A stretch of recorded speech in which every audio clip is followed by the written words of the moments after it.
కృంగిన వేళలో నన్ను లేవదీసి ఆశయమిచ్చిన నా దుర్గము.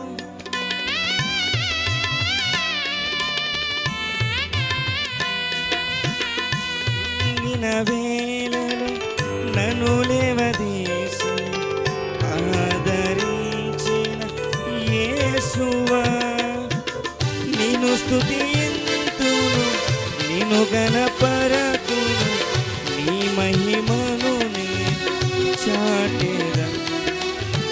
నిన్ను స్తుతింతును, నిన్ను గణపరతును, నీ మహిమను చాటెదను. నీ కృప నీ దయ నాకు చాలును యేసయ్యా.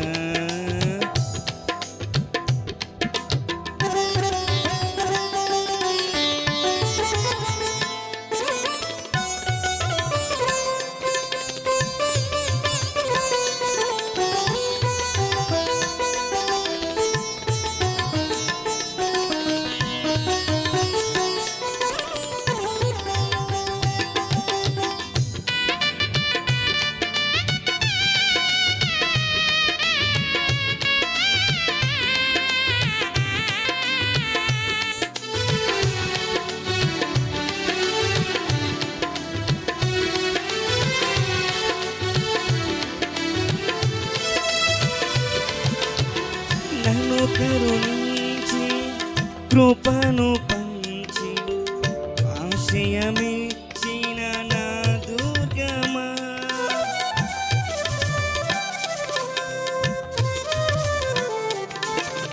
నన్ను కరుణించి కృపను పంచి ఆశయమిచ్చి నా దుర్గమా. నిన్ను స్తుతింతును, నిన్ను గణపరతును, నీ మహిమను చాటెదను.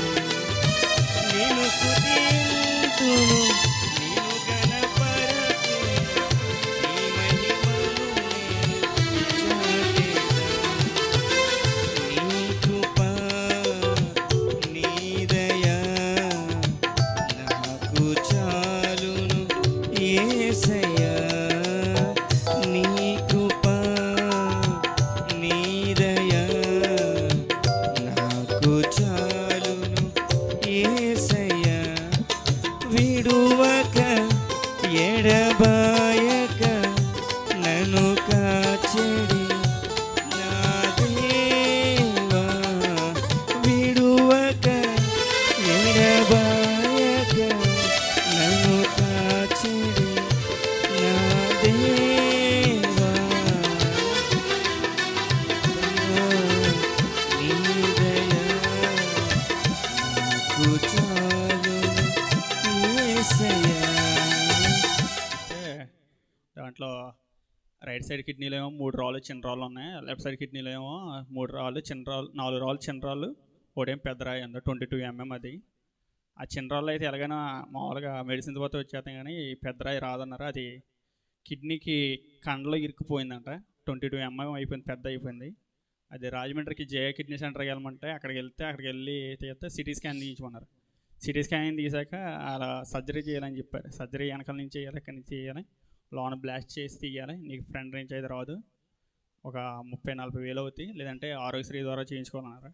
ఆరోగ్యశ్రీ ద్వారా మా అమ్మేమో మరి మస్కట్లో ఉండిపోయి మా ఆరోగ్యశ్రీ ద్వారా అప్లై చేయలేకపోయాను. నేను మా నాన్న లేరు, మీ ఇద్దరం యాడ్ అవ్వలేదు.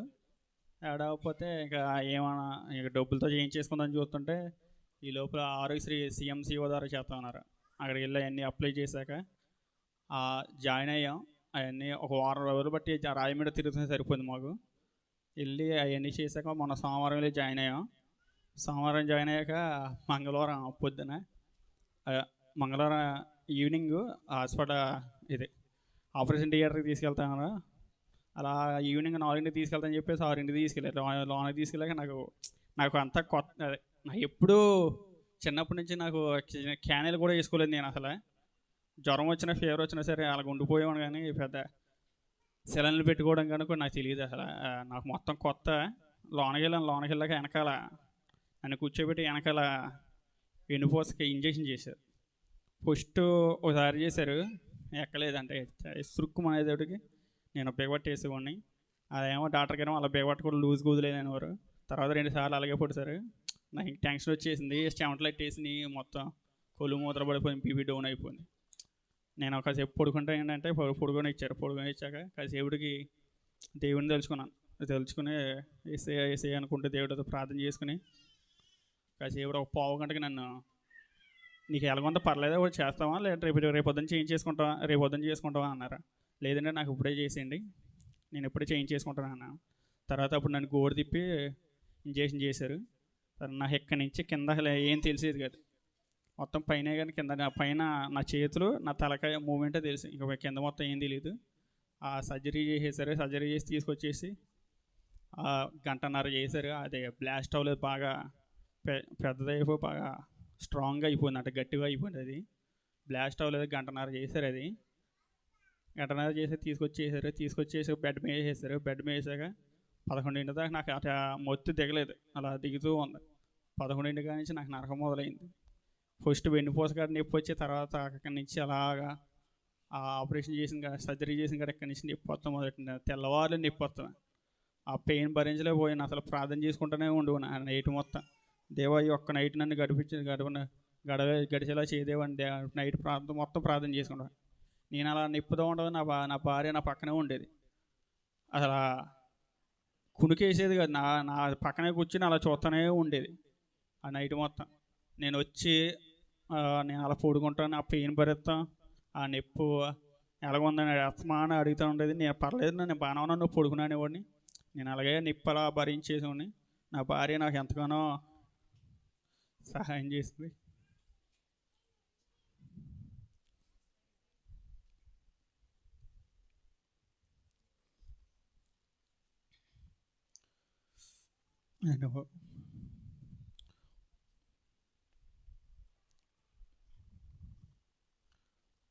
బాత్రూమ్ కూడా తనే వచ్చేది.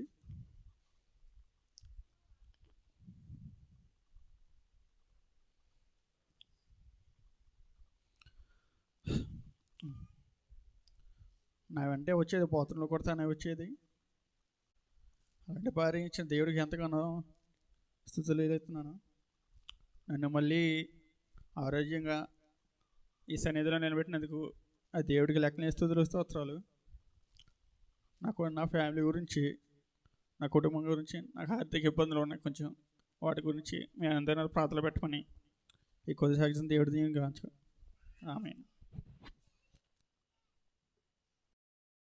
అందరికీ దేవుని నామములో వందనాలు చెల్లిస్తున్నాను. మరి గడిచిన వారం నుండి ఈ వారం వరకు దేవుడు తన సజీవమైన ఎక్కడి కింద భద్రపరిచినందుకు ఆయనకు వందనాలు చెల్లిస్తున్నాను. మరి పోయిన ఆదివారం అభి కోసం మీకు మళ్ళీ ప్రేయర్ రిక్వెస్ట్ అడిగాను. సోమవారం రాత్రి చింటూ అభి మరి చెన్నై వెళ్ళారు హాస్పిటల్కి. దేవుడు ప్రయాణం అంతట్లో కూడా ఎంతగానో తోడే ఉన్నాడు. ఆ రోజు మరి టికెట్స్ కూడా ఏం దొరకలేదు, కానీ దేవుడు ఎంతగానో ప్రతి విషయంలో మేలు చేస్తూ వస్తాడు. అందరిని బట్టి వందనాలు. మరి మేము 6 నెలల అభిని హాస్పిటల్కి తీసుకెళ్ళలేదు. అక్టోబర్లో ఇచ్చిన అపాయింట్మెంటు కొన్ని మరి ప్రాబ్లమ్స్ వల్ల తను తీసుకెళ్ళలేదు. అయితే వాళ్ళు ఇచ్చిన టైంకి వెళ్ళకపోతే వాళ్ళు చూస్తారో చూడరో అని చెప్పి చాలా టెన్షన్ పడ్డాం, ప్రార్థన చేసాం.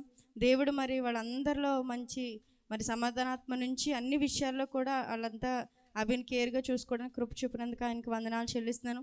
మరి బ్లడ్ రిపోర్ట్స్ అన్నీ కూడా నార్మల్గా వచ్చాయి.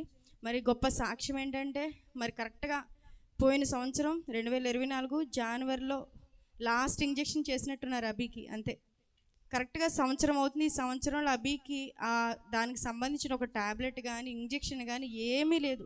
ఈ సంవత్సర కాలంలో దేవుడు తన పట్ల చేసిన ప్రతి మేలుకి కృతజ్ఞతాస్తుతులు చెల్లిస్తున్నాను.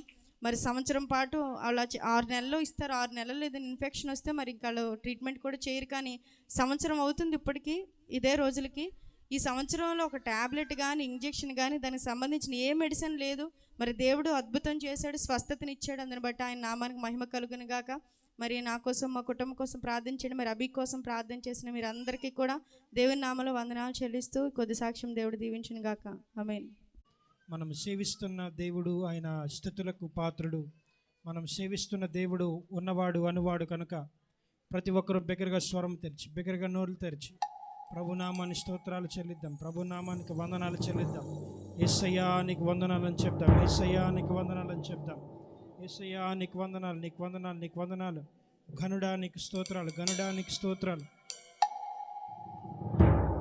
హల్లెలూయా, హల్లెలూయా, హల్లెలూయా, హల్లెలూయా.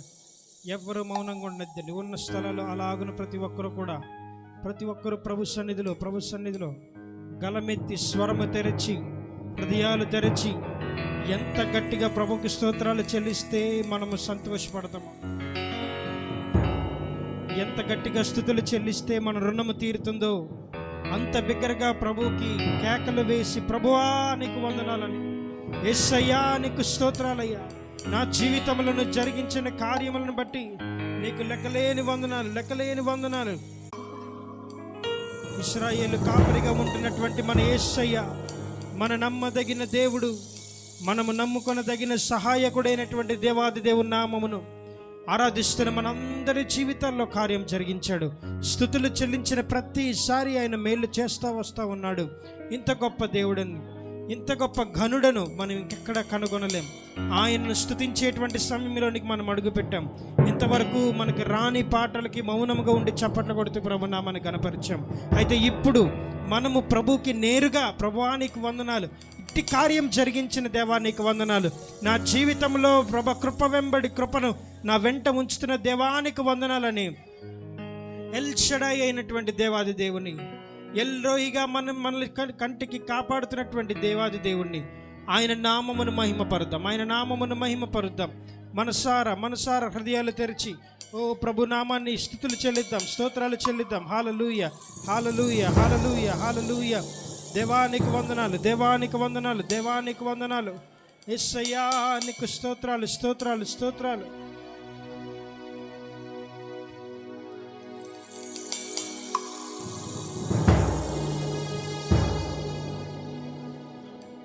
నా మనసారని సన్నిధిలో సాగిలపడి నమస్కారము చేసేదా,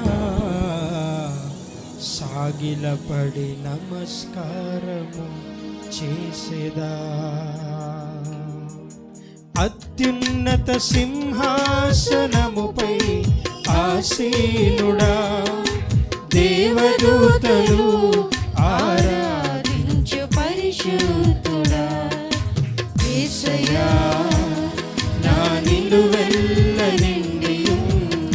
మరొకసారి చెప్దాం. అత్యున్నత సింహాసనముపై ఆసీనుడా, దేవదూతలు ఆరాధించు పరిశుద్ధుడా, యేసయ్యా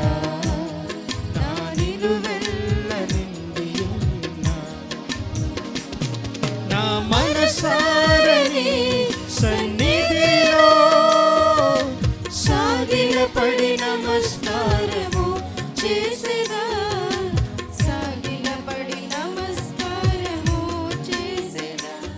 నా మనసారని సన్నిధిలో సాగిలపడి నమస్కారము చేసేదా, సాగిలపడి నమస్కారము చేసేదా.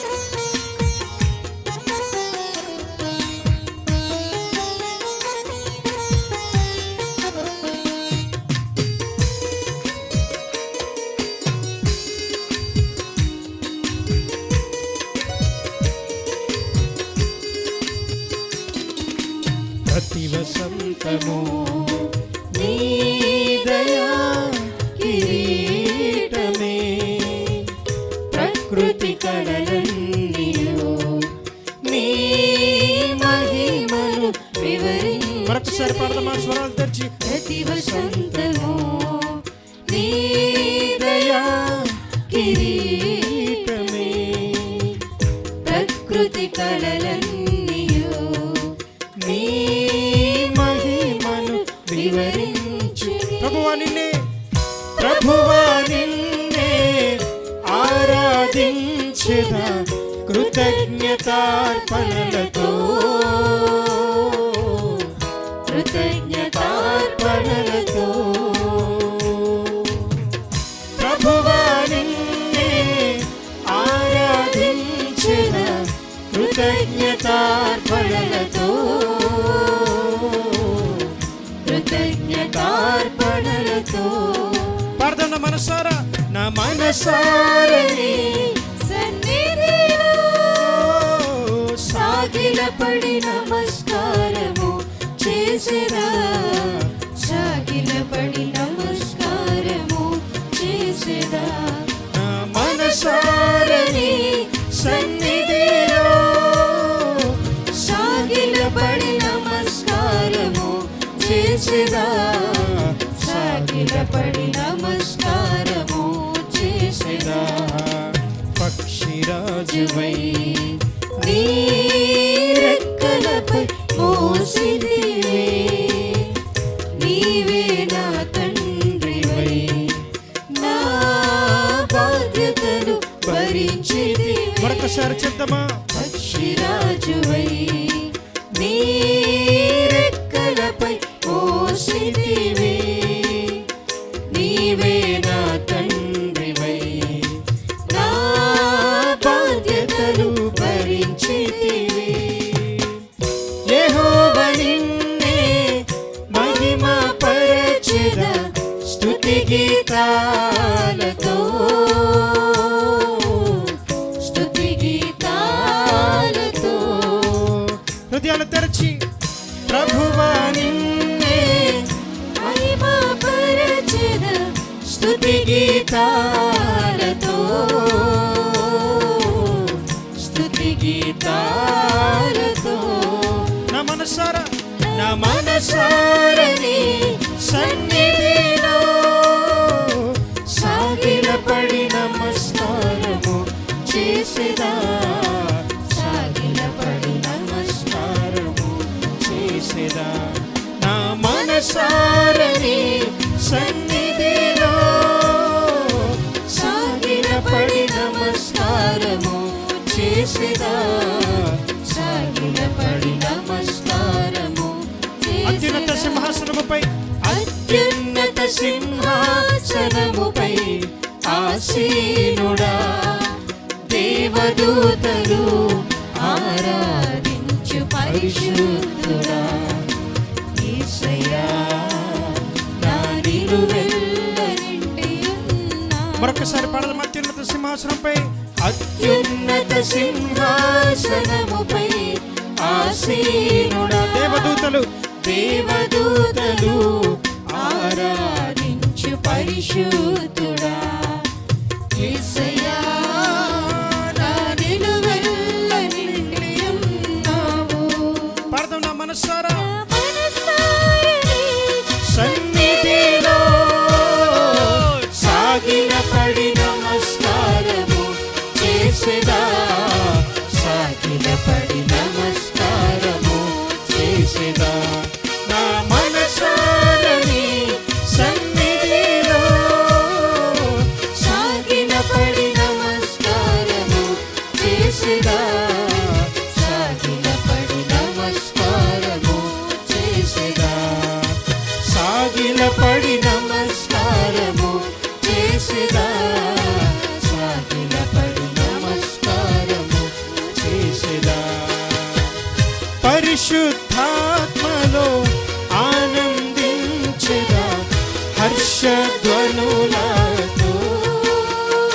సంగమా, హర్షధ్వనులతో పరిశుద్ధాత్మలో ఆనందిద్దాం. మరొకసారి పరిశుద్ధాత్మలో ఆనందించెదా హర్షధ్వనులతో, హర్షధ్వనులతో. పక్షిరాజువై నీ రెక్కలపై మోసితివి, నీవే నా తండ్రివై నా బాధ్యతలు భరించితి. మన బాధ్యతలు మోస్తున్న దేవునికి హల్లెలూయా. నీ రెక్కలపై మోసితివి, నీవే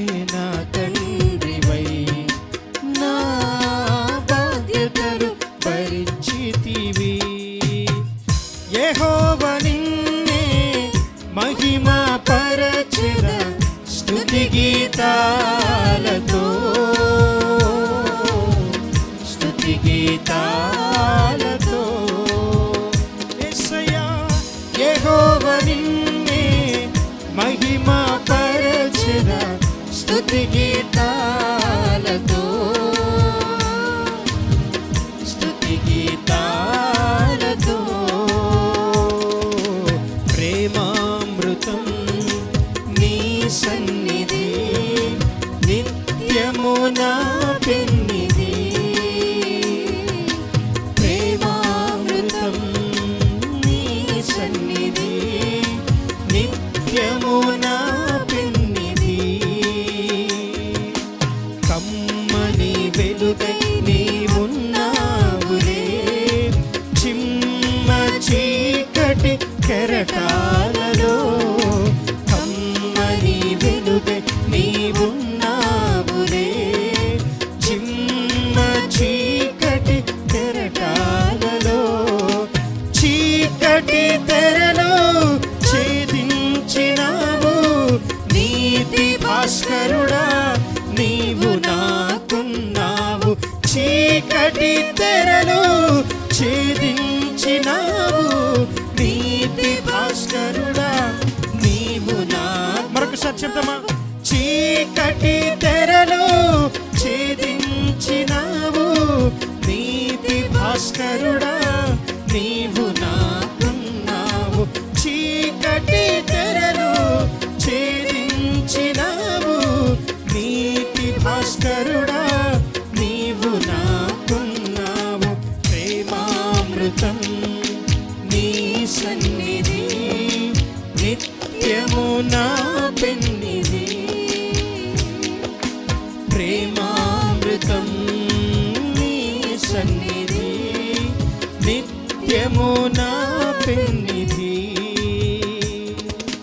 నీ కృప నన్ను భీకర తుఫాను సుడిగాలిలో నీ కృప నాదరించేనులే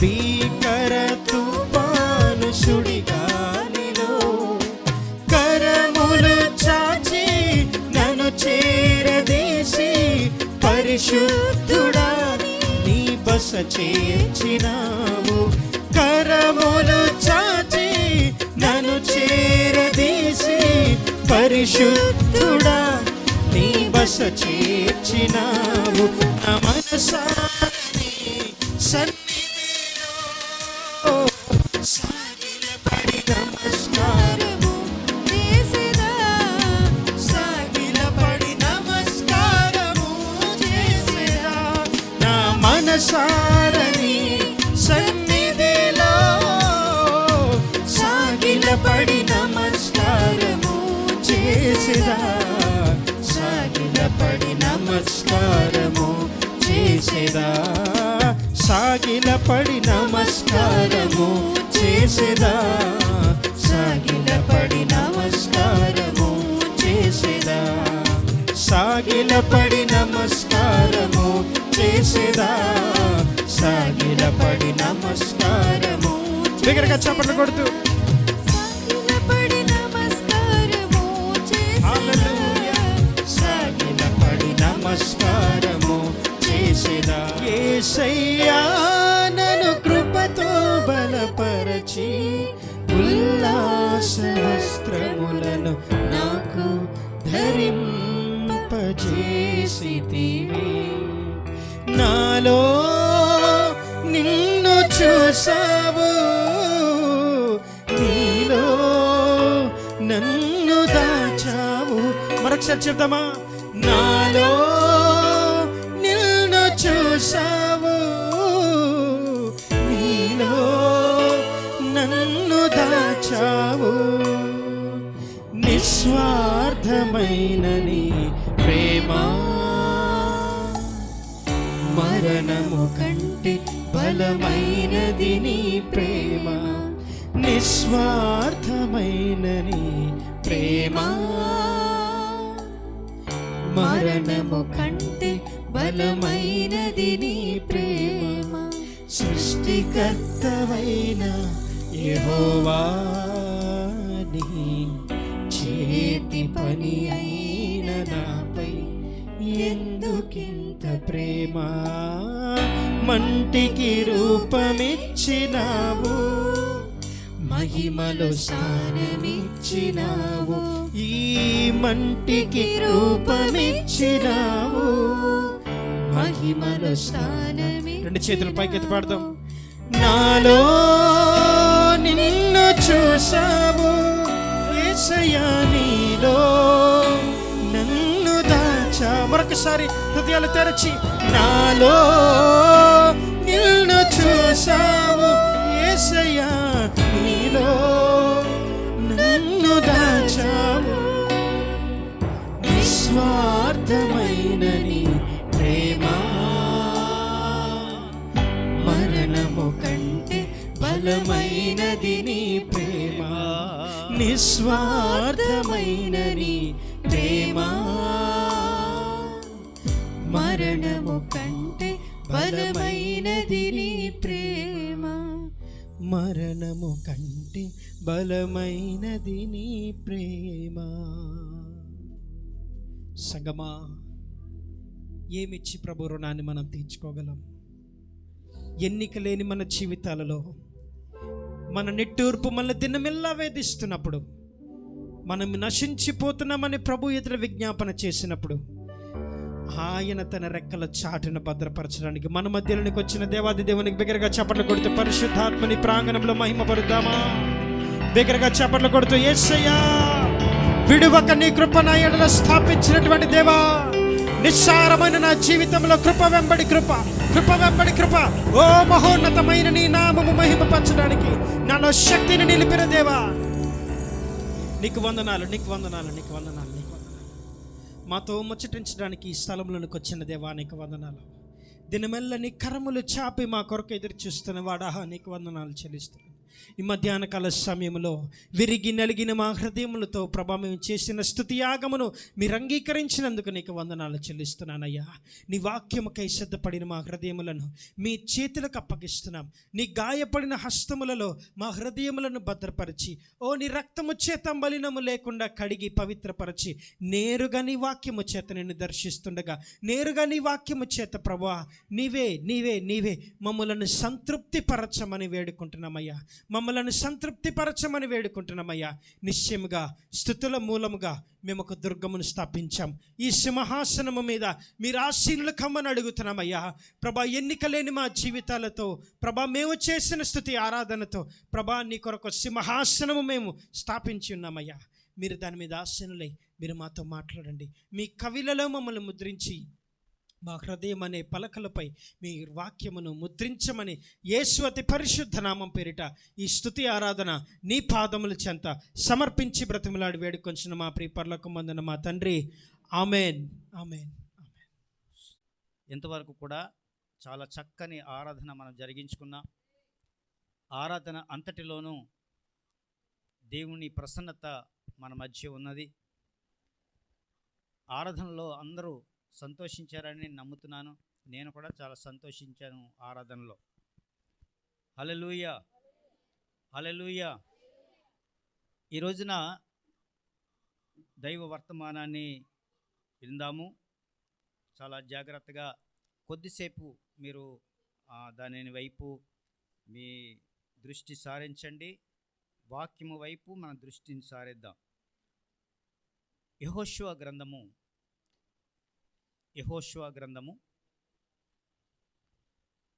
త్వరగా తీస్తే మంచిది. 6వ అధ్యాయము 26వ వచనం చదువుకుందాం. ఆ కాలమున యెహోషువ జనుల చేత శపథము చేయించి వారికి ఇలాగు ఆజ్ఞాపించెను. ఎవడు ఎరుకో పట్టణమును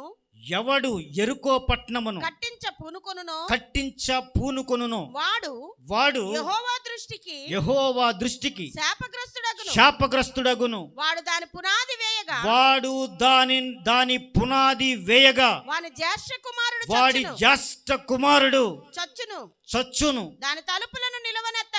దాని తలుపులు ఎవడు నిలబెడతావడో వాని కనిష్ట కుమారుడు నిలబెట్టునో వాడు కనిష్ట కుమారుడు చచ్చును. చచ్చును. ప్రార్థన చేసుకుందాం. పరిశుద్ధుడైన తండ్రి, నీ లేఖనములో ప్రధానమైనటువంటి అంశాన్ని ధ్యానించపూనుకున్నాం. దేవా, నీ మాటలు చాలా శ్రేష్టమైనవి. నీ మాటలలో ఉన్న సత్యాన్ని మేము గ్రహించగలుగులాగున మా మనసులను తేటపరచండి. నాయనా, నీకు స్తోత్రాలు చెల్లించుకుంటున్నాను. నీ వాక్కులు కఠినమైనవిగా ఉన్నప్పటికీ కూడా అవి మాకు శ్రేష్టమైన సంగతిని బోధిస్తున్నాయి అని చెప్పి మేము నమ్మవలసి ఉంది. దేవా, నీ వాక్యములో ఉన్నటువంటి మర్మములను మేము గ్రహించేటువంటి కృపను మాకు దయచేయమని, వినగల చెవిని, గ్రహింపగల హృదయాన్ని మాకు మీరు అనుగ్రహించి మహిమ పొందుమని యేసు పరిశుద్ధ నామమున అడిగి వేడుకుంటున్నాము తండ్రి. ఆమేన్. ఇక్కడ రాయబడినటువంటి మాటను మరొకసారి జ్ఞాపకం చేస్తున్నాను. ఎవడు యెరికో పట్టణమును కట్టించ పూనుకొనును వాడు యెహోవా దృష్టికి శాపగ్రస్తుడగును. వాడు యెహోవా దృష్టికి శాపగ్రస్తుడు. ఎందుకు అంటే యెరికో పట్టణం శపించబడింది. ఒకప్పుడు మహాపట్టణం అది. ఆ మహాపట్టణం వారి క్రియలు, అందులో ఉన్నటువంటి వారి క్రియలు దేవుని దృష్టికి అనుకూలంగా లేవు గనుక వారు దేవునికే వ్యతిరేకులు అయ్యారు గనుక దేవుని శాపం వారి మీదకి వచ్చింది కనుక ఆ పట్టణం శపించబడింది. అవిధేయులు శాపగ్రస్తులు అన్నమాట. మాట వినని వారు శాపగ్రస్తులు అన్నమాట. బైబిల్ గ్రంథం చెబుతుంది, నా మాటలు కావు. చాలా జాగ్రత్తగా మీరు వినాలని మీకు మనవి చేస్తున్నాను. మీరేమీ చేయక్కర్లేదు, స్తుతి చేస్తూ యెరికో పట్టణం చుట్టూ తిరగండి, మీకు జయం వస్తుంది అని దేవుడు చెప్పాడు. వారు ఏమీ మాట్లాడలేదు, ఏమీ గొడవ చేయలేదు. సైలెంట్గా దేవుని స్తుతిస్తూ యెరికో పట్టణం చుట్టూ తిరిగారు. ఏమైంది? యెరికో పట్టణం గోడలన్నీ కూలిపోయినా. దేవునికి మహిమ కలుగునుగాక. హల్లెలూయా. యెరికో పట్టణం శపించబడింది. ఎందుకు శపించబడింది? అవిధేయులైనటువంటి వారు అక్కడ జీవించారు గనుక. మీరు విధేయుల అవిధేయుల? ఒకసారి మీకు మీరు ఆలోచించుకోండి. మీరు విధేయుల అవిధేయుల? ఎవరికి వారు ఆ ప్రశ్న వేసుకోవాలి. దానికి జవాబు మీ వద్దనే ఉంది. యెరికో పట్టణం శపించబడిందా? శాపానికి గురైందా? యెరికో పట్టణం శపించబడితే అక్కడ నీరు పనికి రాకుండా పోయింది. అక్కడ నీరు తాగడానికి పనికిరాదు. భూమి కూడా శపించబడింది. యెరికో పట్టణం చెందినటువంటి భూమి శపించబడింది. వారి భూమిలో సారము లేదు, మొక్కలేస్తే బతకవు. వారు శపించబడ్డారు. దేవునికి మహిమ కలుగునుగాక. హల్లెలూయా. ఇక్కడ ఏమని చెప్పబడిందంటే, ఆ కాలమున యెహోషువ జనుల చేత శపథము చేయించాడు. వారికి ఇలాగూ ఆజ్ఞాపించాడు, ఎవడు యెరికో పట్టణాన్ని కట్టించ పూనుకొనును వాడు యెహోవా దృష్టికి శాపగ్రస్తుడు. వారు దాని పునాది వేశారు అంటే వారి జ్యేష్ఠ కుమారుడు చనిపోతాడు. తలుపులను ఒక వారి మాట వినకుండా తలుపులను నిలబెట్టాడా, వారి కనిష్ట కుమారుడు చనిపోతాడు. మరణం తాండవిస్తుంది మీ జీవితాల్లో. యెరికోకి అంతటి శాపం దేవుడు వారి మీద కుమ్మరించాడు. యెరికో పట్టణం శాపగ్రస్తమైపోయింది. యెరికో ప్రజలు దేవునికి అయిష్టులుగా జీవించారు. అందుకనే శాపగ్రస్తమైపోయింది. నీరు పాడైపోయింది, భూమి కూడా పాడైపోయింది. దేవుడే, సాతానే. సాతాను కబంధ హస్తాల్లోనికి మీరు వెళ్ళకండి. వెళ్ళారా శాపగ్రస్తమైపోతారు. మీకు ఆషామాషిగా ఉందా? ఈ లెక్క చూడండి. ఒకసారి బైబిల్ గ్రంథంలో ఉన్న మాటలు చూడండి. యెరికో వాసులందరినీ కూడా శపించాడు. యెరికో పట్టణం శపించబడింది. యెరికో నీరు శపించబడింది. యెరికో భూమి కూడా శపించబడింది. యెరికో దాన్ని ఆశ్రయిస్తే ప్రతి ఒక్కరూ కూడా శాపానికి గురవుతారు. యెరూషలేము మహాపట్టణం. మీకు వివరాలని చెప్పి తర్వాత విషయంలోనికి వెళతారు. యెరూషలేము దానికి అర్థం ఏమిటంటే అది దేవుని పట్టణం అని పేరు. యెరూషలేముకు ఏం పేరుంది? దేవుని పట్టణం. అది దెయ్యం పట్టణం కాదు, దేవుని పట్టణం. దేవుని పట్టణం అని పేరు. శాంతికి నిలయం అని పేరు కదండి. శాంతికి నిలయం. శాంతిలాగా ఉండాలి కదా. ఎలా ఉండాలి? శాంతిగా ఉండాలి. శాంతికి పట్టణం యెరూషలేము. యెరూషలేము సమాధానానికి పట్టణం. దేవునికి మహిమ కలుగును గాక. సమాధాన పట్టణమని దానికి పేరు. యెరూషలేముకి సమాధాన పట్టణమని పేరు. సమాధానానికి నిలయం యెరూషలేము. దావీదు కుమారుడైనటువంటి యేసుక్రీస్తు కూడా అక్కడి నుంచే వచ్చాడు. అందుకనే యెరూషలేముకి అంత ప్రాధాన్యత ఉంది. ఇశ్రాయేలు దేశానికి చెందినటువంటి యెరూషలేము చాలా ప్రధానమైనటువంటి పట్టణం. అక్కడ యేసు ఉన్నాడు అని అనొచ్చు, అక్కడ దేవుడు ఉన్నాడు అని చెప్పొచ్చు. దేవుని పట్టణం యెరూషలేము. హల్లెలూయా, హల్లెలూయా. మీకు యెరూషలేముకి యెరికోకి అర్థం తెలిసిందండి? ఒక్క మాట మీరు చెప్పండి. యెరికో ఏమంటే ఏంటి? శాపగ్రస్తమైన పట్టణం. యెరూషలేము అంటే దేవుని పట్టణం. దేవుని పట్టణానికి యెరికోకు తేడాను గమనిస్తే చాలు, మన లైఫ్ బాగుపడుతుంది. సాతాను కబంధ హస్తాల్లోనికి వెళ్ళే వాళ్ళు చాలామంది ఉన్నారు. మన సంఘంలోనే ఉన్నారు. బయట దాకా ఎందుకు? బయటికి వెళ్ళొద్దు, సంఘంలోనే ఆలోచించండి. సంఘమా, నువ్వు యెరికోకి వెళ్ళొద్దు, యెరూషలేముకి వెళ్ళు. యెరికోకి వెళ్ళకూడదు.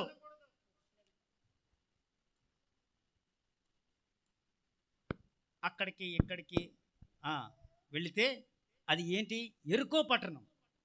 యెరికో వాసులందరూ అక్కడికి వెళ్తారు. యెరూషలేము వాసులందరూ దేవుని దగ్గరకు వస్తారు. చప్పట్లు కొట్టండి ఒకసారి. హల్లెలూయా, హల్లెలూయా, హల్లెలూయా. ఎందుకు ఈ మాట చెబుతున్నానంటే, ఎక్కనైనా కళ్ళు తెరవండి అని చెప్పడానికి ఒకసారి ఈ విషయాన్ని ప్రస్తావిస్తున్నాను. కళ్ళు తెరిస్తే చాలు, చేసిన తప్పును ఒప్పుకుంటే మీ జీవితాలు ఒక్కొక్కటిగా సెటరైట్ చేయబడతాయి, సరిచేయబడతాయి. తప్పు జరిగిపోయింది, ఏదో తెలుసో తెలియక తప్పు చేశాం. ప్రభువా, ఈ తప్పు చేయబట్టి నా మీదకి శాపం వచ్చింది. నా మీదకి శాపము రావడానికి, నేను తప్పు చేయడానికి బట్టే నా మీదకి శాపం వచ్చింది కనుక ఈ తప్పు ఇక్కడ చేయను అని అంటే దేవుడు సంతోషిస్తాడు. దేవుని పట్టణానికి నిన్ను ఆహ్వానిస్తాడు. దేవుని మందిరంలోనికి ఆహ్వానిస్తాడు. దేవుని హృదయంలోనికి నీకు ఆహ్వానం దొరుకుతుంది. దేవునికి మహిమ కలుగునుగాక. ఈ మాట యెహోషువ చేత చెప్పబడింది. యెహోషువ ప్రమాణం చేయించాడు. కదండి. జనులందరినీ పిలిచి జనులందరికీ ఈ విషయాన్ని చెప్పి వారి చేత ఈ ప్రమాణం చేయించాడు. ఎందుకు చేయించాడు తెలుసా? గతములో ఇలాగే చూడండి, మొదటి రాజుల గ్రంథం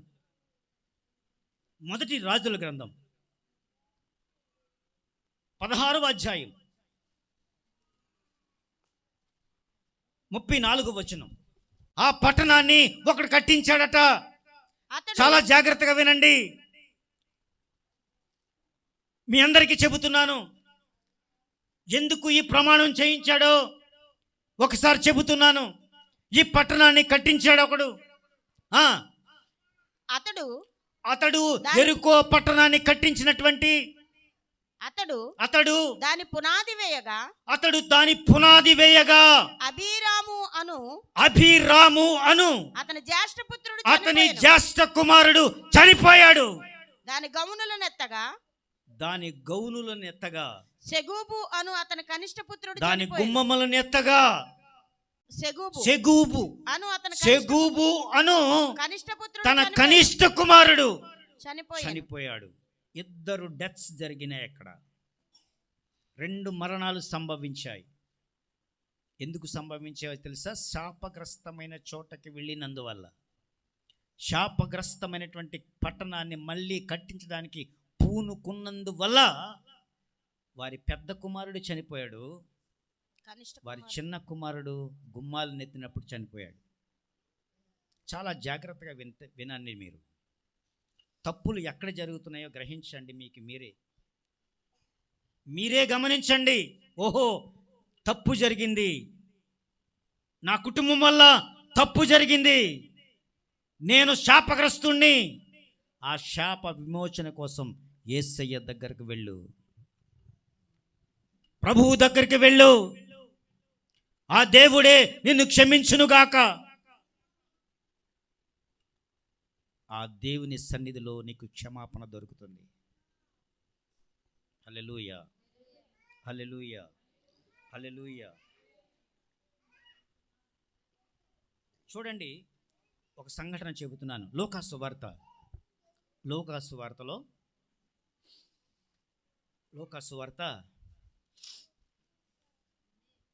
10వ అధ్యాయము 30వ వచనం 30. అందుకు యేసు ఇట్లనెను, ఒక మనుష్యుడు యెరూషలేము నుండి యెరికో పట్టణానికి దిగి వెళుతున్నాడు. ఎక్కడ నుంచి? దేవుని పట్టణమైనటువంటి యెరూషలేము నుంచి యెరికో పట్టణం, శాపగ్రస్తమైనటువంటి యెరికో పట్టణం వైపు వెళుతున్నాడు.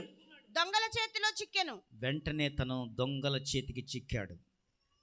అతన్ని కొట్టి బట్టలు దోచుకొని కొట్టి కొర ప్రాణముతో విడిచిపోయారు. బైబిల్ గ్రంథంలో చక్కని ఉదాహరణ కొత్త నిబంధనలో రాయబడి ఉంది. కొత్త నిబంధనలో పొందుపరచబడిన లూకాసు వార్త 10వ అధ్యాయం 24వ వచనంలో 30వ వచనంలో అందుకు యేసు ఇట్లనెను, ఒక మనుషుడు యెరూషలేము నుండి, ఒక మనుషుడు ఎక్కడి నుంచి ఎక్కడికి వెళ్తున్నాడు రాయబడి ఉంది. ఎక్కడి నుంచి వెళ్తున్నాడు? యెరూషలేము నుంచి, దేవుని పట్టణము నుంచి యెరికో పట్టణానికి దిగి వెళుతున్నాడట. దేవునికి మహిమ కలుగును గాక. హల్లెలూయా. దిగి వెళుతున్నాడు. దేవుని పట్టణం పైన ఉంది, అక్కడి నుంచి దిగి వెళుతున్నాడు కిందకి. దిగజారుతూ ఉన్నావా ప్రియ మిత్రమా? నువ్వు దిగజారుతూ ఉన్నావో లేదో? ప్రియ మిత్రుడా, ప్రియ నేస్తమా, నువ్వు దిగజారుతున్నావా లేదా? నీకు నువ్వే ఆలోచించుకో. దిగజారుడు వ్యవహారం నీలో ఉందా? ప్రశ్నించుకో. అక్కడి నుంచి యెరూషలేము నుంచి యెరికోకు దిగి వచ్చినప్పుడు వాడు దొంగల చేత చిక్కాడు. ఎక్కడ చిక్కాడు? అక్కడ అందరూ దొంగలే, నీ ప్రాణం తీసే దొంగలు, నీ పని చూసే దొంగలు, నిన్ను శాపగ్రస్తమైనటువంటి వైపు లాగేసే దొంగలు. నీ ఆత్మీయ స్థితిని దోచుకునే దొంగలు వాళ్ళందరూ కూడా. వాళ్ళందరూ ఎలాంటి వాళ్ళు? ఆత్మీయ స్థితిని దోచుకునే దొంగలు. ఆత్మీయ స్థితి ఎప్పుడు పోతుందండి? మనం వెళితేనే పోతుంది కదండి. యెరూషలేము నుంచి యెరికో పట్టణం వైపు దిగి వచ్చామా, దిగి రావడమే నీకు శాపం. ఎక్కడి నుంచి? దేవుని పట్టణం నుంచి దిగి వచ్చావు నువ్వు. ఎక్కడికి? యెరికోకు దిగి వెళుతున్నావు నువ్వు. ఆత్మీయంగా దిగిపోయావు నువ్వు. ఆత్మీయ స్థితిలో దిగజారిపోతున్నావు నువ్వు. కనుకనే ఆత్మీయ స్థితిలో దిగజారినటువంటి నీకు శాపమే ఎదురవుతుంది. కనుక నీకు నువ్వుగా ఆ శాపాన్ని గ్రహించుకొని దేవుని వైపు తిరిగితే నీకు క్షేమమని చెబుతున్నాను.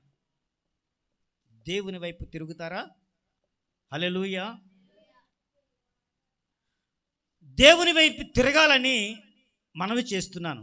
ఇంకొక విషయం చెబుతున్నాను, జాగ్రత్తగా వినండి. యాకోబు పత్రిక 4వ అధ్యాయం 1వ వచనం. మీలో యుద్ధములను పోరాటములను, చాలా జాగ్రత్తగా వినండి. మీలో యుద్ధములను పోరాటములను దేని నుండి కలుగుచున్నవి? దేని నుంచి కలుగుతున్నవి? నీ అవయవములలో పోరాడు మీ భోగేచ్ఛల చేతే కదా. మరొకసారి చదువుతారా? అర్థమైందా? అర్థం అవ్వలేదా? మీలో యుద్ధములను పోరాటములను జరుగుతున్నాయి. నుండి కలుగుచున్నవి. మీలో ఫైటింగ్స్ జరుగుతున్నాయి, మీ కుటుంబాల్లో ఫైటింగ్స్ జరుగుతున్నాయి, యుద్ధాలు జరుగుతున్నాయి. దేనికి యుద్ధాలు జరుగుతున్నాయి అంటే మీ అవయవములలో పోరాడు నీ భోగేచ్ఛల నుండే కదా. అవయములు చాలా చురుకైనవి. ఆదమరపుగా ఉంటే నిన్ను కాటేస్తాయి కదండి. దేవుడిచ్చినటువంటి ప్రతి అవయవము కూడా విలువైనదే. విలువైనటువంటి వాటిని దేవుని కొరకు, దేవుని చేత వాడబడేలా చేయాలి.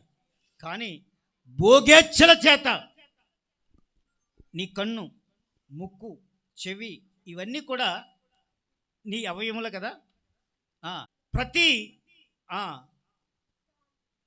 7 ప్రధానమైనటువంటి పంచేంద్రియములు అంటారు కదండి. పంచేంద్రియములు కూడా నీకు విలువైనవే. అంటే పంచేంద్రియం అంటే 2 కళ్ళు, 2 చెవులు కదండి. 2 ఉంటాయి కదా, అందుకే 7 అన్నాను. పంచేంద్రియములు చాలా విలువైనవి. బిర్యానీ వండితే ముక్కు పగిలిపోతుంది, వాసన వచ్చేస్తుంది కదా. ఎక్కడ వండుతున్నారు? వాక్యం వైపు ఉండదు మన మనసు. దేని వైపు ఉంటుంది? బిర్యానీ వైపు ఉంటుంది. వాక్యం వైపు ఉండదు. వెంటనే టర్నోవర్ బిర్యానీ వైపు టర్న్ చేయబడతాం. ముక్కు, చెవులు కదండి. ఎక్కడైనా గుసలు వినపడినాయా నీ చెవి దాంట్ వైపు తిప్పేస్తావు. ఎక్కడైనా గుసగుసలు వినపడితే పెద్ద కేకలకు పెద్ద పట్టించుకోవు, గుసగుసలకే ఎక్కువ కదండి. ప్రతి ఒక్కరు కూడా చెవులు కొరుక్కుంటాం అంటారు కదండి. చెవులు కొరుక్కోవడం అంటే గుసగుసలు అన్నమాట. గుసగుసలు అందరికీ ఇష్టమే, వినడం చాలా ఇష్టం. అవయవము నిన్ను ప్రేరేపిస్తుంది. ఆ తర్వాత భార్యాభర్తలకు దేవుడు అనుగ్రహించిన ప్రధానమైనటువంటి అవయవములు ఏవైతే ఉన్నాయో అవి దేవునికి ఇష్టమైనవి, దేవుని చేత చేయబడినవి. పురుషునికి, స్త్రీకి కూడా దేవుడు అనుగ్రహించినటువంటి ఒక వరమని చెప్పాలి. అందుకే నీకు సంతాన ప్రాప్తి కలుగుతుంది. సంతానానికి ప్రధాన కేంద్రమైనటువంటి మన అవయవములలో ప్రధానమైనటువంటివి దేవుడు మనకు అనుగ్రహించి ఆయన మన జీవితాలకు మేలు చేస్తాడు. అందుకనే భార్యకు భర్త, భర్తకు భార్య ఉండాలని తీర్మానం తీసుకున్నాడు. ప్రతి పురుషునికి భార్య ఉండాలి, ప్రతి స్త్రీకి భర్త ఉండాలి. నీ సొంత భర్త అని రాయబడి ఉంటుంది బైబిల్ గ్రంథములో. నీ అవయములు భోగేచ్ఛల వైపు తిరుగుతున్నాయి. నీ అవయములు చెయ్యకూడని పనులు చేస్తున్నాయి. నీ అవయములతో చెయ్యకూడని ప్రతి పని జరిగిస్తున్నావు. Be careful. దేవుడు చూసే దేవుడు. నీ భోగేచ్ఛల వైపు నువ్వు ఆరాటపడుతున్నావు గనకేనే నీకు ఈ పోరాటాలు నీ జీవితంలో కలుగుతున్నాయి. బాగా అర్థం చేసుకోండి. మరొకసారి చదువుతారా? యాకోబు పత్రిక 4వ అధ్యాయం 1వ వచనం. మీలో యుద్ధములను పోరాటములను కలుగుచున్నవి. దేని నుంచి కలుగుతున్నాయి? అవయవములలో పోరాడు. మీ భోగేచ్ఛల నుండే కదా. అందుకే ఈ పోరాటాలు, ఈ యుద్ధాలు జరుగుతున్నాయి. రాజ్యాలు కోల్పోవడం కూడా ఇందుకే. రాజులు రాజ్యాలను కోల్పోవడం కూడా ఈ భోగేచ్ఛల నిమిత్తమే. జాగ్రత్త. నీ భోగేచ్ఛలతో నువ్వు యుద్ధం చేస్తున్నావు. భోగేచ్ఛలతో నీకు కీడు తెచ్చుకుంటున్నావు. భోగేచ్ఛల వైపు నువ్వు తిరిగితే దేవునికి దూరస్తుడైపోతావు. ఆ విషయాన్ని గమనించండి. దేవుని పట్టణం ఏది చెప్పండి? యెరూషలేము. యెరికో శాపగ్రస్తమైన పట్టణం. లోకాసు వార్తలో కొత్త నిబంధనలో రాయబడి ఉంది, యెరూషలేము నుంచి దిగి వచ్చిన వాడు యెరికో వైపు వెళుతుండగా దొంగల చేతిలో చెక్కాడు. వారి బట్టలు దోచుకున్నారు, అతన్ని కొట్టారు, అతన్ని కొన ప్రాణముతో విడిచిపోయారు. అప్పటికైనా బ్రతికి బట్ట కడతావని, అప్పటికైనా గ్రహిస్తావని దేవుడు నీకు ఛాన్స్ కొంచెం ఉంచాడు.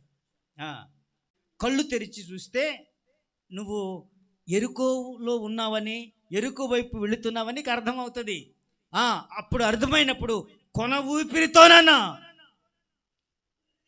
దేవుని పట్టణం వైపు వచ్చావా, యెరూషలేము వైపు వచ్చావా, నువ్వు బ్రతుకుతావు. సోదరి సోదరుడా, నువ్వు బ్రతకాలంటే ఎక్కడికి రావాలి? యెరూషలేము తట్టు తిరగాలి. నువ్వు చావాలంటే ఎక్కడికి పోవాలి? యెరికో వైపు. నీ ఇష్టం. యెరికో వైపు వెళ్తావా, యెరూషలేము వైపు వెళ్తావా? చాలామంది యెరూషలేము దేవాలయము, మన దేవాలయం యెరూషలేము. నీ దేవుడున్నది యెరూషలేము. నీ దేవుడున్న ప్రదేశం చర్చ్, ఆలయం. దేవుని ఆలయంలో నువ్వు ఉండమంటే దాన్ని విడిచి ఎక్కడెక్కడికో పోతున్నారు. గమనించండి. ఎక్కడికి వెళుతున్నావో గమనించు. అక్కడ నీకు శాపం ఎదురవుతుంది.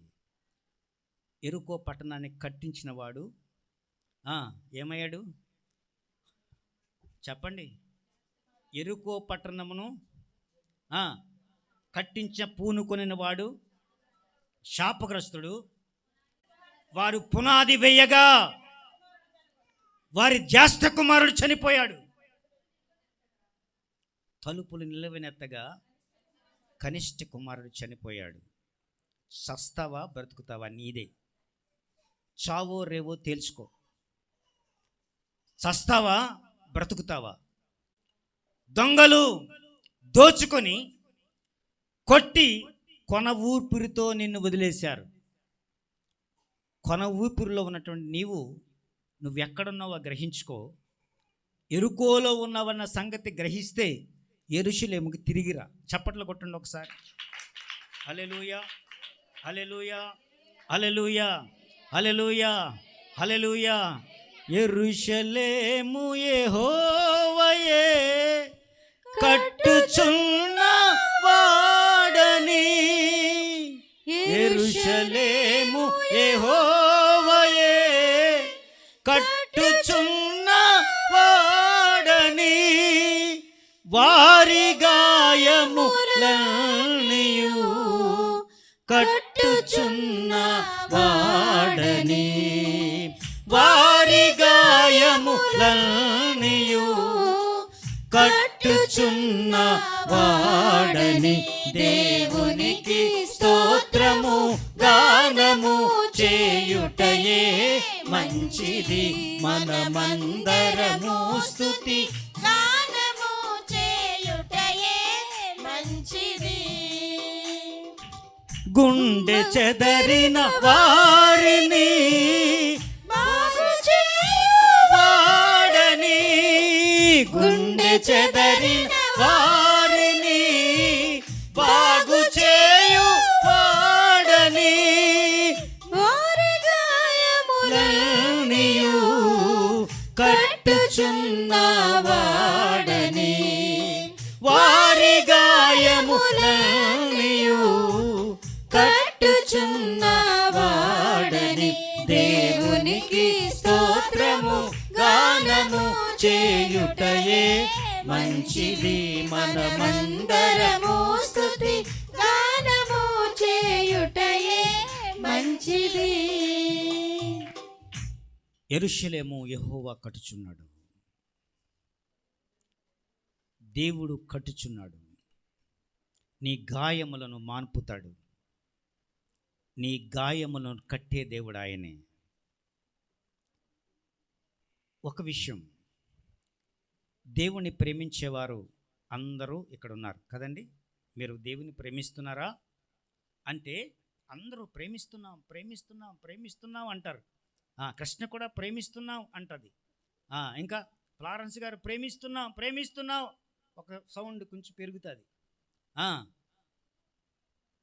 అందరూ ప్రేమిస్తారు దేవుణ్ణి. దేవుణ్ణి ప్రేమించేవారు చాలామంది ఉన్నారు. చివరికి ఒకవేళ సుబ్బలక్ష్మిని అడిగిన, అమ్మ సుబ్బలక్ష్మి, ఏడిది సుబ్బలక్ష్మి, నువ్వు దేవుణ్ణి ప్రేమిస్తున్నావా అంటే భలే మాట్లాడారండి, నేను ఎందుకు ప్రేమించలేదు దేవుణ్ణి, దేవుణ్ణి ఎక్కడ ప్రేమిస్తున్నాం, చర్చి గంట లేటుకు వస్తాను అంతే.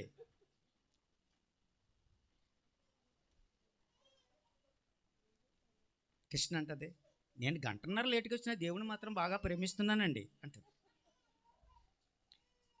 దేవుణ్ణి ప్రేమిస్తే ఎప్పుడు రావాలి?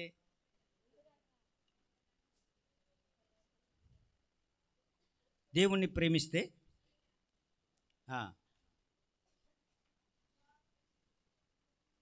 దేవుణ్ణి ప్రేమించేవారు దేవుడు వచ్చే కంటే ముందే మనం ఉండాలి కదా. ఆయన కోసం ఎదురు చూచేవారుగా మీరు ఉండండి అని బైబిల్లో రాయబడి ఉంది. ఆయన కోసం ఎదురు చూసేవారిగా మీరు ఉండాలి.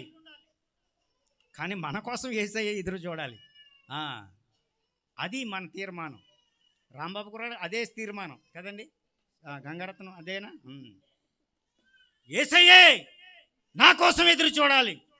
యేసయ్య కోసం నేను ఎదురు చూడడం ఏంటి? నానేం తక్కువ తిన్నానా, 3 ఆకులు ఎక్కువ చదివాను అనుకుంటారు. దేవునికి మహిమ కలుగునుగాక. హల్లెలూయా హల్లెలూయా. మార్పు అనేది జీవితానికి రావాలి, జీవితంలో నెలకొల్పాలి, జీవితంలో కలిగి ఉండాలి. మార్పు అనేది ఎక్కడ ఉండాలండి? శరీరంలో కాదు. మార్పు అనేది హృదయంలో రావాలి. తెల్లని మనస్సు, మార్పు చెందాలి. నువ్వు నీ హృదయంలో మార్పు కావాలి. జక్కయ్య ఒకసారి యేసు ప్రభువును చూడాలనుకున్నాడట. జక్కయ్య యేసు ప్రభుని చూడాలనుకొని ఎక్కడికి ఎక్కాడు? మేడి చెట్టు ఎక్కాడు. ఎందుకని నాలాగా కొంచెం పొడగారు కనుక మేడి చెట్టు ఎక్కాడు. కనపడదా? అందరూ అడ్డుగా ఉంటున్నారు. యేసు ప్రభు చూడడానికి ఎలా వీలవుతుంది? జక్కయ్య ఐడియా వేశాడు. పొట్టివాడికి గట్టివాడు అంటారు కదా, పొట్టివాడు గట్టివాడు. ఏం చేశాడంటే, వీళ్ళందరికీ కాదు కానీ నేను మేడి చెట్టు ఎక్కాలనుకొని మేడి చెట్టు ఎక్కాడట. మేడి చెట్టు ఎక్కి యేసు ప్రభుని చూస్తున్నాడు. ఎందుకు చూడాలనుకున్నాడు? యేసు ప్రభు ఎలాగుంటాడో చూద్దాం. అతని పని ఏంటి? సొంకప్పు గుత్తదారుడు అంటే ట్యాక్స్ కలెక్టర్ అన్నమాట. ట్యాక్స్ వసూలు చేస్తాడు. జక్కయ్య ట్యాక్స్ కలెక్టర్, అందినంత దోచుకునేవాడు. అలాంటి జక్కయ్య ఒక రోజున యేసు ప్రభుని చూడాలన్నటువంటి మంచి కోరిక కలిగింది. జబర్దస్తిగా వసూలు చేస్తాడనమాట. ఒకవేళ ఎవడైనా అచ్చి ఉంటే ఊరుకోడు, ఆడి గిన్నె మొంత బయట వేసేస్తాడనమాట. అంత నీచుడు. అలాంటి వాడు యేసు ప్రభుని చూడాలని కోరిక మేరకు మేడి చెట్టెక్కి చూస్తున్నాడు. యేసు ప్రభు అందరి అంతరంగములను ఎరిగినవాడు. ఎవరు చెప్పండి ఒకసారి, నాకు ఆ మాట చాలా ఇష్టం. అందరి మీరు ఫ్లారెన్స్ గారు మీరు చెప్పకండి, మిగతాలు చెప్తారు. అందరి అంతరంగములను, నువ్వేం చేస్తున్నావో ఆయనకు తెలుసు, నువ్వు ఏం చేయబోతున్నావో ఆయనకు తెలుసు, ఎక్కడికి వెళుతున్నావో ఎక్కడికి వెళ్ళాలనుకుంటున్నావో ఆయనకు తెలుసు, ఏం ప్లాన్స్ గీస్తున్నావు, నీ హృదయంలో ఏం ప్లాన్స్ ఉన్నాయో ఆయనకి ఎరిగినవాడు.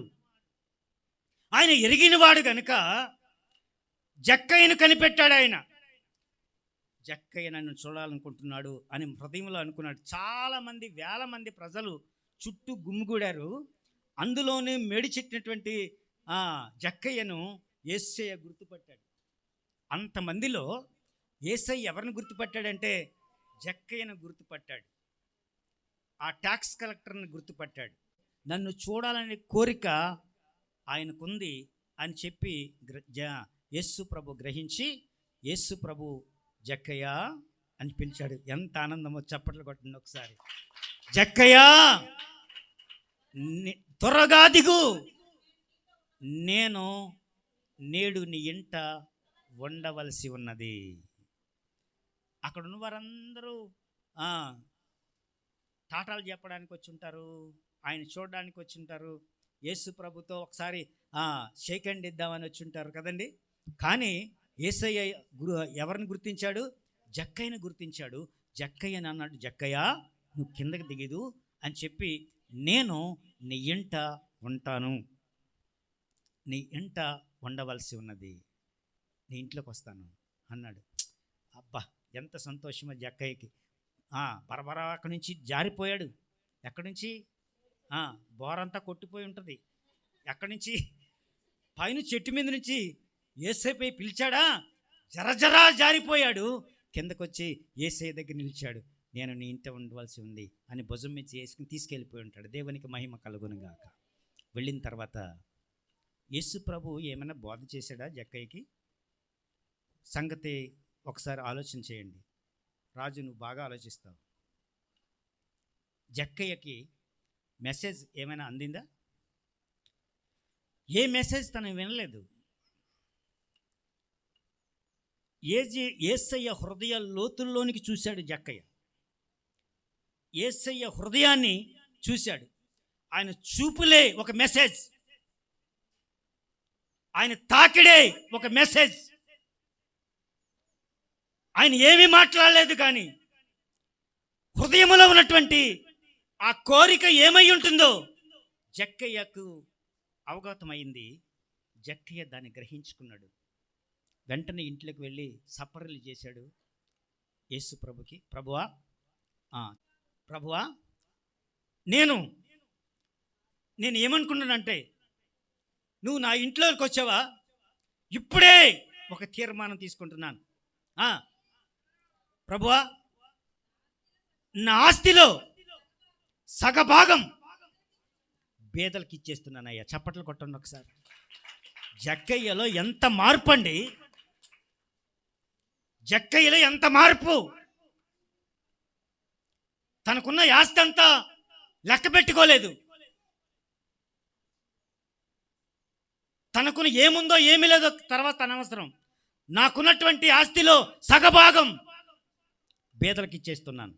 ఇంకా నేను ఎవరి యొద్ద అన్యాయంగా దేనినైనా తీసుకుని ఎడల అతనికి 4 గంటలు మరలా అతనికి 4 గంటలు ఇచ్చేస్తాను ప్రభుతో చెప్పాను.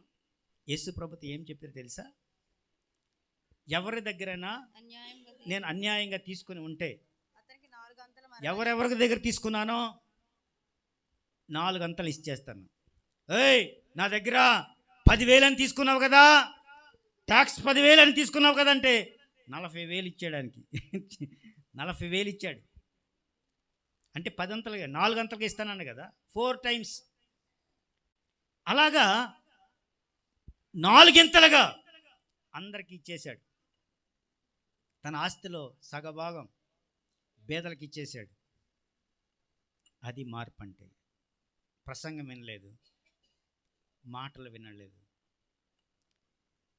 ఎందుకు? యేసు ప్రభు నచ్చాడు. యేసు ప్రభు మనసు నచ్చింది. అందరూ నన్ను చీకొట్టి అందరూ నన్ను ఏసడించుకొని, రే ఈ దుర్మార్గుడు అంటున్నారు అందరూ, కానీ యేసయ్య మాత్రం నేను ఇంట్లో ఉంటాను రా అన్నాడు. అది కదా నాకు కావాల్సింది అనుకున్నాడు జక్కయ్య. అందుకనే తన తీరు మారింది, తన స్టైల్ మారింది, తన ఉద్దేశాలు మారాయి, తనలో పూర్తిగా మార్పు వచ్చింది. అమ్మా, ఇతడును అబ్రహాము కుమారుడే. అప్పుడు యేసయ్య ఏమన్నాడు తెలుసా? ఇతడు కూడా అబ్రహాము కుమారుడే. అబ్రహాము కుమారుడే. ఎందుకనగా నేడు ఈ ఇంటికి రక్షణ వచ్చి ఉన్నది. రక్షణ ఆ ఇంటికి వచ్చింది. యేసు ప్రభు ఉంటే రక్షణే. యేసు ప్రభు ఉంటే రక్షణే. యెరూషలేములో యేసయ్య ఉన్నాడు. యేసు ప్రభు యెరూషలేములో ఉన్నాడు. అక్కడ నీకు క్షేమం దొరుకుతుంది, అక్కడ నీకు రక్షణ దొరుకుతుంది. సమస్తమును ఆయన సమకూర్చగలడు. సమస్తమును త్యాగపూరితంగా ఇవ్వగలడు. నీకు ఏది అవసరమో ఆయనతో చెప్పు, ఆయన నీకు ఇస్తాడు. అలాంటిది ఎరుకో వైపు ఎందుకు దిగి వెళతావు? ఎందుకు దొంగల చేతిలో పడతావు? ఎందుకు దోచుకనబడతావు? ఎందుకు నువ్వు కొన ఊపిరితో విడవబడతావు? గ్రహించండి. దేవుడు నిన్ను కోరుకుంటున్నాడు మిత్రమా, నిన్ను కోరుతున్నాడు. దేవుడు నిన్ను కోరుతూ ఉన్నాడు. దేవునికి నువ్వు కావాలి, దేవునికి నువ్వు కావాలి. యెరూషలేములో సమాధానం ఉంది, యెరూషలేములో శాంతి ఉంది, యెరూషలేములో దేవుడున్నాడు. యెరూషలేము దేవుని ఆలయం ఉంది, యెరూషలేము దేవుని పట్టణం. అక్కడ క్షేమం ఉంది, సుఖం ఉంది, సంతోషం ఉంది. హల్లెలూయా, హల్లెలూయా. తలలు వంచుదాం, ప్రార్థన చేద్దాం. మనం అందరం కూడా యేసయ్య కోసం ఎదురు చూద్దాం, యేసయ్య కోసం ఎదురు చూద్దాం. యెహోవా నీకు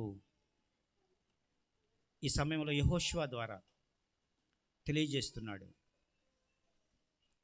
ఎరుకోకు వెళ్ళొద్దు, యెరూషలేము వైపు వెళ్ళు. యెరూషలేము వైపు, ఎరుకో పట్టణం వైపు, యెరూషలేము నుంచి దిగివచ్చి ఎరుకోకు వెళుతున్నావా? యెరూషలేముని దిగి వస్తున్నావా? యెరూషలేము వైపు వెళుతున్నావా? అయితే నీకు ప్రమాదం పొంచి ఉంది. దొంగలు ఉంటారు, దోచుకునేవారు ఉంటారు, నిన్ను కొట్టి కొన ఊపిరితో వదిలేసేవారు చాలామంది ఉన్నారు. జాగ్రత్తగా నువ్వు ఆలోచన చెయ్యి.